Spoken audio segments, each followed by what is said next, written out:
নমস্কার, আমি পঙ্কজ বিশ্বাস এবং আপনারা দেখছেন পলিটিক্যাল ডেইলি। খুব দ্রুত রাজ্য রাজনীতির প্রেক্ষাপট বদলে যাচ্ছে। একের পর এক ইডির হানা হচ্ছে, রাজনৈতিক সংঘর্ষ। যখন আপনাদের সঙ্গে কথা বলছি তখন আপডেট হচ্ছে যে দাঁতনে বিজেপি প্রার্থীর উপরে হামলা হচ্ছে একজন আশঙ্কাজনক, তাকে হয়তো বাঁচানো নাও যেতে পারে। এই আপডেট আমরা দেবো আপনাদের পরে। আপনারা জানেন দাঁতনে আমরা গিয়েছিলাম, ওখানকার পরিস্থিতি তুলে ধরেছিলাম, তার একটা ব্যাপক ইম্প্যাক্ট হয়েছে। এছাড়াও সিপিএম যাদের কার্যত দেওয়াল লেখার পয়সা তৃণমূল দেয় তাদের উপরেও আক্রমণ হচ্ছে। সমস্ত বিষয় নিয়ে আলোচনা করব। আজ আমাদের সঙ্গে রয়েছেন বিশিষ্ট আইনজীবী এবং বিজেপি নেতা নীলাভ বন্দ্যোপাধ্যায়। আপনারা আগেও তাকে দেখেছেন এর আগে। দাদা, যেভাবে পরিস্থিতি বদলে যাচ্ছে, কি মনে হয় এবার যেভাবে মমতা বন্দ্যোপাধ্যায় বলছেন যে ইডি সিবিআই ব্যবহার হচ্ছে, কিন্তু আমরা তো সারা বছর দেখি এখানে ইডি সিবিআই হয়, নতুন তো কিছু হচ্ছে না। তো সেই জায়গায় দাঁড়িয়ে বিজেপি কতটা ইডি সিবিআইয়ের জন্য আদৌ কি কোনো কিছু হবে, নাকি মানুষ মন করে ফেলবে, তো একদম ভেবে নিয়েছে যে এবার তৃণমূলকে সরাতে হবে, ইডি সিবিআই কোনো ফ্যাক্টরি না? ইডি সিবিআই তো এসে ভোট দেবে না। আর সারা বছর যখন যখন চুরি হয়, তৃণমূল তো সারা বছর ধরে চুরি করে। তৃণমূল তেমন না ভোট আসলে চুরি করছে, সারা বছর যেহেতু তৃণমূল চুরিটা করে, সেও তো সারা বছর ইডি সিবিআই আসবে, এটাই তো স্বাভাবিক। তৃণমূল যদি শুধু ভোট কেন্দ্রিক চুরি করতো তাহলে ভোটের সময় ইডি সিবিআই আসতো। আর শুধু আসা কেন, শুধু এলে হবে না, এসে এই চোরগুলোকে কোমরে দড়ি পরিয়ে নিয়ে যাওয়ারও দরকার আছে। মানুষের টাকা লুটে শয়ে শয়ে কোটি টাকা আয় করেছে, হাজার হাজার কোটি টাকা আয় করেছে, তো এদেরকে কি ছেড়ে রাখবে? জামাই আদর করে খাওয়াবে এদেরকে? আমরা দেখতে পাই যে এখানে কার্যত সিপিএমের, আমাদের অন্তত এই অঞ্চলে বৃহত্তর কলকাতা, তার আশেপাশে উত্তর চব্বিশ পরগনা, হাওড়া, হুগলি, এখানে সিপিএমের কার্যত ক্যাডার বেস এতটাই খারাপ অবস্থা যে তৃণমূল তাদের জায়গা ছেড়ে দিচ্ছে। অথচ দেখা যাচ্ছে সেই ন্যারেটিভকে ভাঙার জন্য সিপিএমের এক কর্মী খুন হয়ে গেলেন, হরগোবিন্দ দাস, চন্দন দাস, তারা মারা গেলে সিপিএম পাশে দাঁড়ায় না। এখন দেখছি সিপিএম কান্না করছে, চিৎকার করছে, আর তৃণমূল পাল্টা হামলা করছে। এই বিষয়টাকে কিভাবে দেখছেন? এই বিষয়টা বাম এবং কংগ্রেসের তৃণমূলের সম্পর্কই তো এটা। বাম এবং কংগ্রেসের সাথে পশ্চিমবঙ্গের কুস্তি, দিল্লিতে গেলে দোষ। পশ্চিমবঙ্গে যারা বাম কংগ্রেসের কর্মী তাদের গুলি করে মারছে তৃণমূল, তাদের বোম মারছে তৃণমূল। আবার দিল্লিতে গেলে দেখুন, একদিকে সীতারাম ইয়েচুরি এখন প্রয়াত হয়েছে, আর একদিকে রাহুল, তাদেরকে বসিয়ে মাঝখানে মমতা ব্যানার্জি বসে ফিস ফ্রাই খাচ্ছে, চা কফি খাচ্ছে। তো এই যে কালচারটা, একদিকে টপ লিডাররা ওদের পার্টির বসে চা সিঙ্গারা খাবে, চা ফিস ফ্রাই খাবে, কফি খাবে, আর এখানে কর্মীরা গুলি খেয়ে মরছে। তাই জন্য আমি একটা কথাই বলবো, বাম এবং কংগ্রেসে যে সমস্ত কর্মীরা এখনো পশ্চিমবঙ্গে তৃণমূলকে সরানোর স্বপ্ন বুকে নিয়ে লড়াই করছে, তাদের উচিত এবার ভারতীয় জনতা পার্টিকে ভোট দেওয়া। করুন না বাম, করুন না কংগ্রেস, এই কটা দিনের ব্যাপার। এইবার নির্বাচনটায় বামেদের কাস্তে হাতুড়ির লাল পতাকাটাকে সুন্দর করে পালিশ করে আলমারিতে ঢুকিয়ে রাখুন।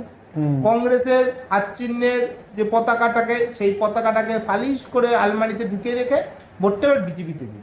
কারণ বিজেপি হচ্ছে একমাত্র ফোরাম যেখানে ভোট দিয়ে, যে মঞ্চে থেকে, যে প্রতীক পদ্মফুলকে সাথে নিয়ে তৃণমূলকে রাজ্য থেকে সরানো যায়।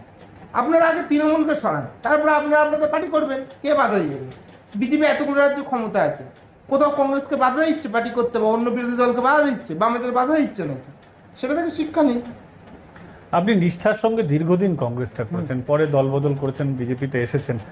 তার পিছনেও কি এরকম কোনো কারণ ছিল যে আপনি দেখতে পেয়েছিলেন যে এরকম সেটিং তত্ত্ব সামনে আসছে, কেউ দলের পশ্চিমবঙ্গের তৃণমূলের সাথে কোনোভাবে অ্যাডজাস্টমেন্ট করছে? এটা কি কোনো কারণ ছিল আপনাদের? না, অবশ্যই। পশ্চিমবঙ্গে দীর্ঘদিন কংগ্রেস করার সুবাদে কংগ্রেসের গ্রাউন্ড লেভেল কর্মীদের কি ছিল, এবং তারা এখনো যোগাযোগ রাখেন, ফোনও করেন, সৌজন্যমূলক সম্পর্ক রাখেন। আর আমিও মানুষের সাথে সৌজন্যমূলক সম্পর্ক রাখতে চাই, সে যে যে রাজনৈতিক দলই করুন। কিন্তু বারে বারে দেখেছি রাজনৈতিক ক্ষেত্রে, একদিকে পশ্চিমবঙ্গে যখন কংগ্রেসে ছিলাম, কংগ্রেসের হয়ে লড়াই করছি, তৃণমূলের দ্বারা অত্যাচারিত হচ্ছে আমাদের কর্মীরা, আহত হচ্ছে, আক্রমণের শিকার হচ্ছে। আর একদিকে দাঁড়িয়ে কেন্দ্রে দাঁড়িয়ে নেতারা ফিস পাই খাচ্ছে, যে কথাটা আপনাকে একটু আগেই বললাম। সে জায়গায় দাঁড়িয়ে আমি নীলাভ ব্যানার্জি যখন সিদ্ধান্ত নিয়েছি যে পশ্চিমবঙ্গকে দুর্নীতি মুক্ত করতে, জেহাদি মুক্ত করতে, এবং পশ্চিমবঙ্গ জুড়ে রাষ্ট্রবাদী শক্তিকে শক্তিশালী করতে, ভারতবর্ষের পাশে দাঁড়াতে, পশ্চিমবঙ্গের মানুষের উন্নতির জন্য নববাংলা করতে, আমি ভারতীয় জনতা পার্টির পতাকা হাতে নিয়েছি। আমরা অধীরদার সময় দেখেছি যে অধীরদা অনেক ভোকাল ছিলেন তৃণমূল কংগ্রেসের বিরুদ্ধে। এবং মমতা বন্দ্যোপাধ্যায় অধীরবাবুকে দেখতাম যে কার্যত রাজনৈতিকভাবে আক্রমণ করতেন বিভিন্ন মঞ্চ থেকে।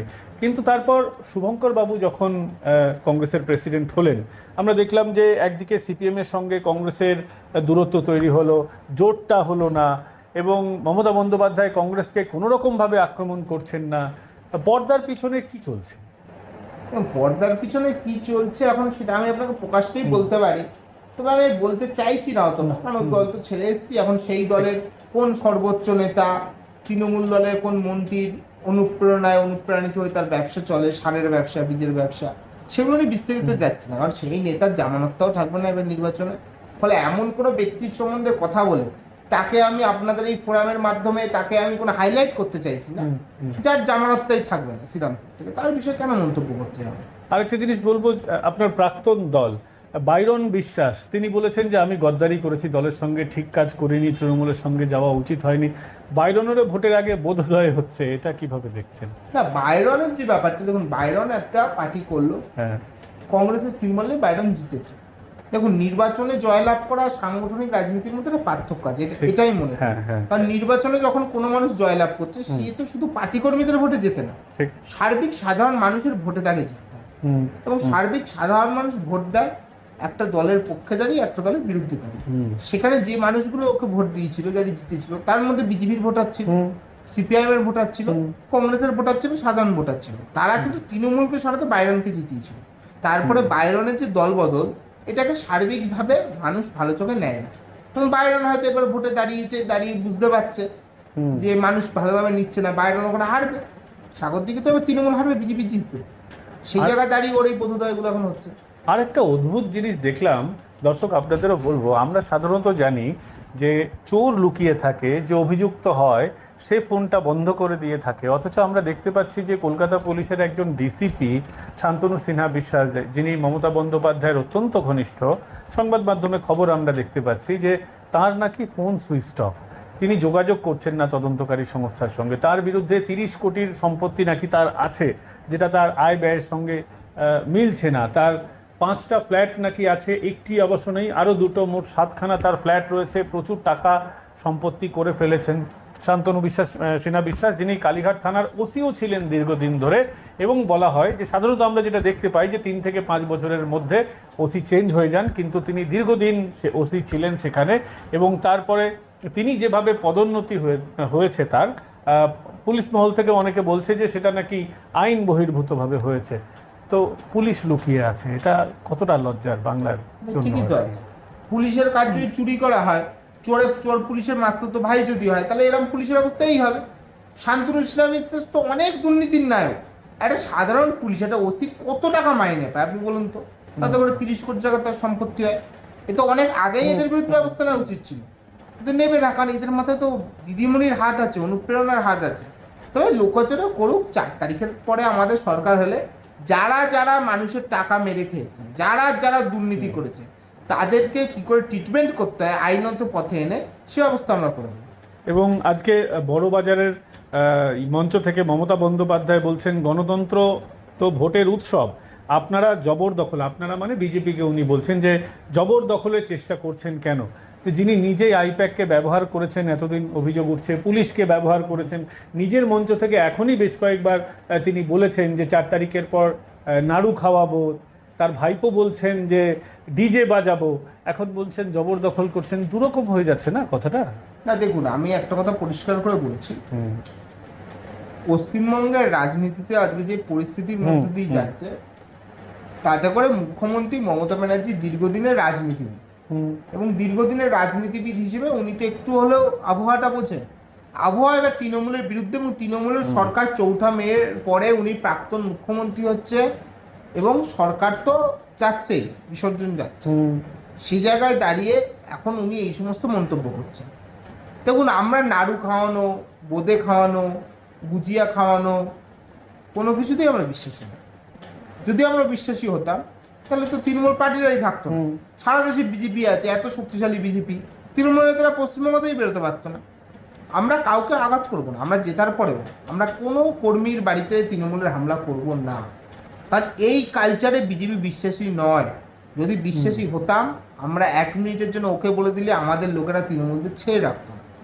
কিন্তু আমরা এটা আবারও বলছি, যারা মানুষের সঙ্গে দুর্ব্যবহার করেছে, মানুষের টাকা লুট করেছে, সাধারণ মানুষের উপর অত্যাচার করেছে, আইনতভাবে তাদের বিরুদ্ধে যে ব্যবস্থা নেওয়া যায় সেই ব্যবস্থা করে তাদেরকে ব্যবস্থা নেওয়া হবে। উত্তরপ্রদেশে যে স্টাইলে সরকার চলছে, আসামে হেমন্ত বিশ্ব শর্মাজি যে স্টাইলে সরকার চালাচ্ছে, পশ্চিমবঙ্গ সেই স্টাইলেই সরকার চলছে। খাওয়ার কথা থেকে মনে পড়ে গেল, 2-1 দিন আগেই অনুব্রত মণ্ডল, বীরভূমের বাঘ, তিনি বলেছেন, বাঘ তো জানি আমরা জঙ্গলে শিকার করে, তিনি বলছেন কাশ্মীর থেকে যেরকম যানবাহন এসছে, সাঁজোয়া গাড়ি, উনি বলছেন সাঁজোয়া গাড়ি গিলে খেয়ে নেব।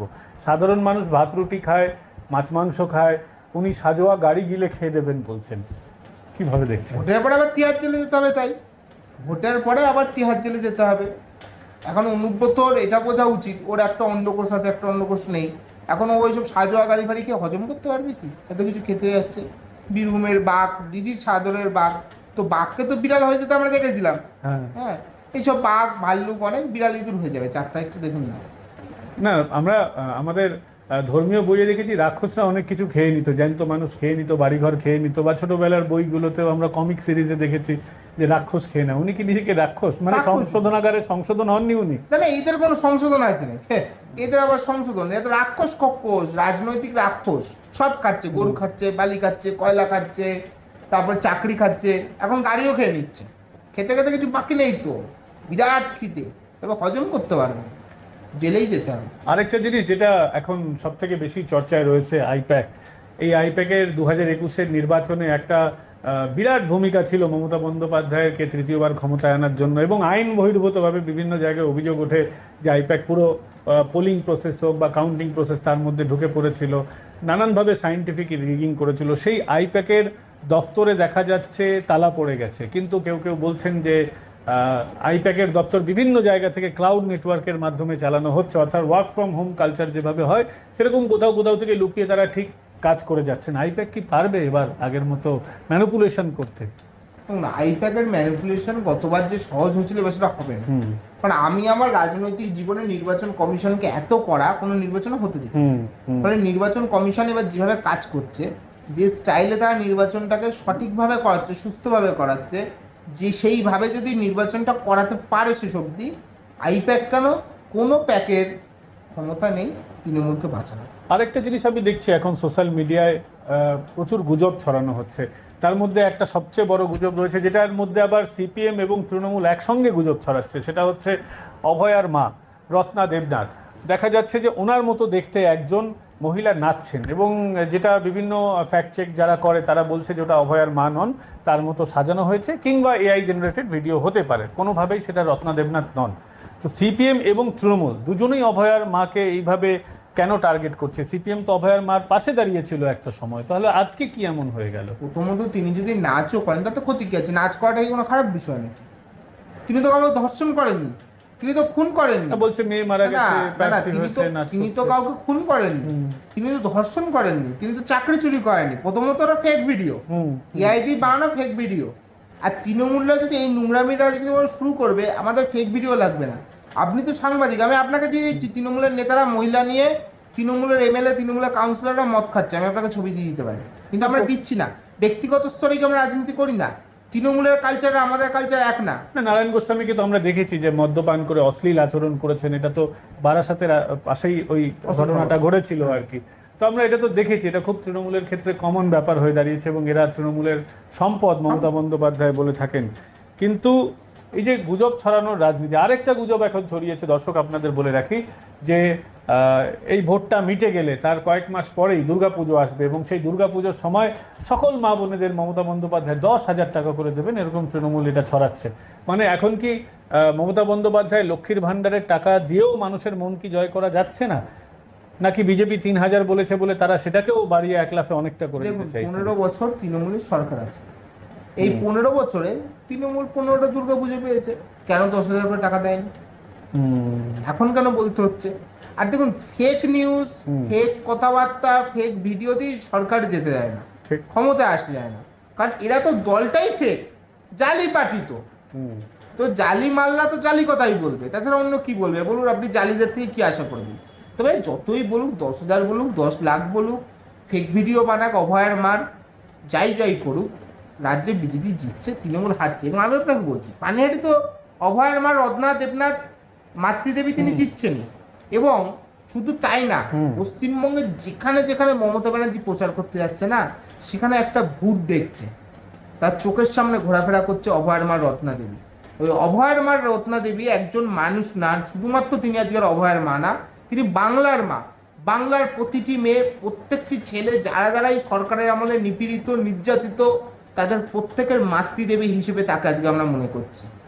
তার লড়াই বাংলার মানুষকে বাঁচানোর লড়াই। এবং ভোট আসলেই পশ্চিমবঙ্গে আমরা দেখতে পাই যে ব্যাপক সন্ত্রাস হয়। আজকে যখন এই ভিডিও তৈরি করছি তার কিছুক্ষণ আগে আমরা খবর পাচ্ছি যে দাঁতনে প্রার্থীর উপর বিশাল হামলা হয়েছে, 100 জনের উপরে আক্রান্ত হয়েছেন, একজন আশঙ্কাজনক, তিনি বাঁচবেন কিনা আমরা জানি না। এবং পরপর বিভিন্ন জায়গা থেকে আমরা অশান্তির খবর পাচ্ছি যে বিজেপির মিছিলগুলিতে হামলা হচ্ছে বিভিন্ন জায়গায়। মমতা বন্দ্যোপাধ্যায় কি চাইছেন না কোনোভাবেই এটা শান্তিপূর্ণ নির্বাচন হোক? তৃণমূল কি চাইছে না? কারণ নির্বাচন কমিশন তো বিপুল ফোর্স আনছে, তারপরেও এই অশান্তি কেন ঠেকানো যাচ্ছে না? আর কেন তৃণমূল কংগ্রেস এখনও, এটা কি তৃণমূল কংগ্রেসের শেষ প্রয়াস, কোনোভাবে ভয়ের রাজনীতির শেষ প্রয়াস এটা? দেখুন, তৃণমূলের রাজনীতি মানে প্রত্যেকটা নির্বাচনে আমরা দেখে অভ্যস্ত, বহু মানুষ মারা যায়। এবার সংখ্যাটা একটু কম আছে কমিশনের তৎপরতার জন্য, একজন মানুষেরও মৃত্যু আমাদের কাছে দুঃখজনক।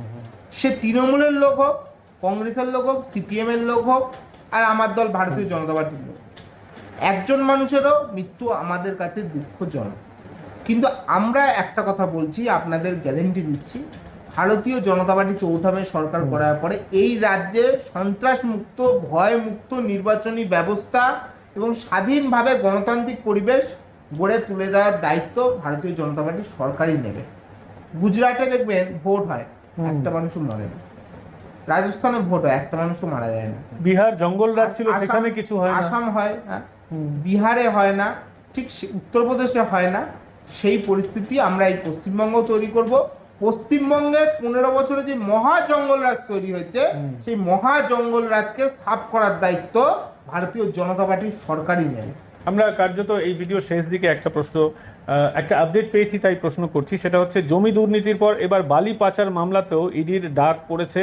কলকাতা পুলিশের যিনি ডিসি রয়েছেন শান্তনু, তাকে তলব করা হয়েছে এবং একজন প্রাক্তন ডিএম, তাকেও বালি পাচার মামলায় তলব করা হয়েছে। শান্তনু সিনহা বিশ্বাস তো দেখা যাচ্ছে আরও বিপদে পড়ছেন।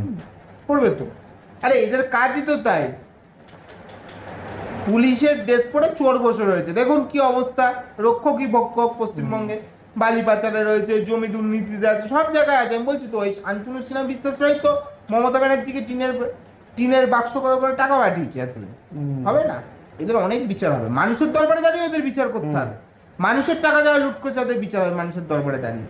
আর ভারতীয় জনতা পার্টি এলে উত্তরপ্রদেশের যে স্টাইলে যোগী আদিত্যনাথজির সরকার চলেছে, সকালবেলা ধর্ষকদের ধরা হচ্ছে, বিকেলবেলা এনকাউন্টারে খালাস, কোনো বসিয়ে ধর্ষকদের জামাই আদর করে খাওয়ানো হবে না। পশ্চিমবঙ্গ সেই স্টাইল হবে, ধর্ষণ করলে সকালবেলা ধরা হবে, বিকেলবেলা এনকাউন্টার, যাতে দ্বিতীয় কোনো RG Kar, Kasba law college, Kamduni, Park Street না হতে পারে এই রাজ্যে। দেখা যাচ্ছে পুলিশও অনেকটা মমতা বন্দ্যোপাধ্যায়ের নিয়ন্ত্রণে নেই। সেখান থেকে মমতা বন্দ্যোপাধ্যায় সেই সব পুলিশকে, এটাকে কিভাবে ব্যাখ্যা করবো আমি জানি না, সেটা হুমকি দিচ্ছেন নাকি বোঝাচ্ছেন না ব্রেন ওয়াশ করার চেষ্টা করছেন। তিনি বলছেন যে 4 তারিখের পর তো আমরাই ফিরছি, আপনাদের চিন্তা করার কোনো কারণ নেই, ওরা যা করছে এখন করে নিক, 4 তারিখের পর আমি সব হিসাব বরাবর করে দেবো। না, এটা তো মানেটা কি? এর মানে হচ্ছে রাজ্যের যারা পুলিশ, রাজ্যের পুলিশরা তো দিনের পর দিন দাঁড়িয়ে রাজ্য সরকারের হয়ে কাজ করেছে, তৃণমূল পার্টির ক্যাডারে পরিণত হয়েছে কার্যত। পুলিশকে আমরা দেখেছি টেবিলের তলায় লোকাতে। পুলিশ হচ্ছে তৃণমূলের পাঁচরা দলদাস। আজকে নির্বাচন কমিশনের চাপের জন্য সেই জিনিসটা তারা করতে পারছে না। এর ফলে রাজ্যের মুখ্যমন্ত্রী এখন পাগল হয়ে যাচ্ছেন, হয়ে গিয়ে কথাগুলো বলছেন। যতই উনি এই সমস্ত মন্তব্য করুন, যতই উনি এই সমস্ত কথা বলুন, এই রাজ্যে ভারতীয় জনতা পার্টির সরকার হবে এবং হওয়ার পরে দলের নিয়ন্ত্রণ অধীন না করে, দলদাস মুক্ত করে এই রাজ্যের পুলিশকে সম্পূর্ণ নিরপেক্ষ করা হবে। কোনো দলের নিয়ন্ত্রণে এই রাজ্যের পুলিশকে থাকতে হবে না। পুলিশের যে নিরপেক্ষ অবস্থানভাবে কাজ করার কথা, সেইভাবে পুলিশও কাজ করবে, প্রশাসনও কাজ করবে। ভয়মুক্ত, দলতন্ত্র প্রভাবমুক্ত, সম্পূর্ণভাবে একটা নিরপেক্ষ সরকার এখানে চলবে। দাদা, শেষ প্রশ্ন, সেটা হচ্ছে উত্তর 24 পরগনার বসিরহাটের যিনি এখানকার সাংসদ, তার নাম হচ্ছে নুসরাত জাহান। ফ্ল্যাট প্রতারণা মামলায় তাকে তলব করেছে ইডি, এবং নুসরাত জাহান একটা এক্সকিউজ দিচ্ছেন, বলছেন না কলকাতায় আমার মান সম্মান আছে, কলকাতায় নয়, আমাকে দিল্লিতে তলব করা হোক, দিল্লিকে তলব করা হোক। এবং ইডি পাল্টা বলেছে যে যেহেতু এটা কলকাতার মামলা তাই দিল্লিতে আসার আপনার প্রয়োজন নেই, আপনি কলকাতাতেই ফেস করুন, আপনার সিকিউরিটি আমরা প্রোভাইড করব, আপনার ফেস লসের কিছু নেই, আপনি আসুন, কোঅপারেট করুন। দেখুন, নুসরাত জাহান এমন কোনো মান সম্মানযুক্ত মানুষ বা এমন কোনো সম্মানীয় লোক নয় যিনি কাকে বিয়ে করেছেন তার সন্তানকে, যদিও ওনার মহিলা তো আমি ওনাকে ব্যক্তিগত বিষয় request আর কি, করে, হ্যাঁ। মানে ব্যক্তিগতভাবে আমি ওনাকে সম্মান করে আমি বলছি কোনো ব্যক্তিগত আক্রমণও যেতে চাইছি, কিন্তু এই কন্ট্রোভার্সিগুলো তো আছে। ওনার সন্তানের পিতাকে উনি কটা বিয়ে করেছেন না লিভ টুগেদার করেছেন, এরকম বিভিন্ন ওনাকে নিয়ে কন্ট্রোভার্সি আছে। এবং আর বিবাহের বিচ্ছেদ হয়েছে কিনা বিবাহ সেটা বিচ্ছেদ নিয়েও হয়েছে একটা কিনা, প্রশ্ন আছে। হ্যাঁ, কটা বিয়ে, তার আগে এবং কাদের বয়ফ্রেন্ড ছিল, কোন কোন ধর্ষকের বয়ফ্রেন্ড ছিল হ্যাঁ। পার্কস্ট্রিট কাণ্ডের, হ্যাঁ, সেই কাদের নাকি আজও ধরা পড়েনি সেই সেই কাদের। তার বয়ফ্রেন্ড, তার গার্লফ্রেন্ড ছিল, এরকম বিভিন্ন। তো আমার মনে হয় না নুসরাত জাহানকে বাংলার কোনো মানুষ সম্মান করে। বাংলার মানুষের মান সম্মান দেওয়ার এখনো রুচিটা এত খারাপ জায়গায় যায়নি যে নুসরাত জাহানকে কি সম্মান করতে যাবে। আর নুসরাত জাহান ওখানে গেলে বিরাট কোটি কোটি মানুষ, লক্ষ লক্ষ মানুষ ওনাকে এক ঝলক দেখার জন্য ওখানে ভিড় জমাবে। উনি তো মেসিও না, রোনাল্ডোও না, ঠিক আছে, নিদান পক্ষে উনি বাংলা ফিল্ম ইন্ডাস্ট্রির প্রসেনজিৎ চ্যাটার্জিও নয়, সুচিত্রা সেন, উত্তম কুমার তো নয়। হয়তো মমতা ব্যানার্জি ওনাকে ভালোবেসে একটা মহানায়ক বা মহানায়িকা পুরস্কার দিয়ে থাকতে পারে, কিন্তু আমার মনে হয় না উনি এমন কোনো ফিগার যে উনি কলকাতায় গেলে বিরাট কোনো বিষয় করবে। আসলে কি জানেন তো, চোর চুরি করলে মনে ভয় থাকে, এখন ইডি রাখছে, এমনি তো রাখছে না, শিকলের বন্ধু ভরবে, তাই জন্য ওনারা তো ভয় লাগছে।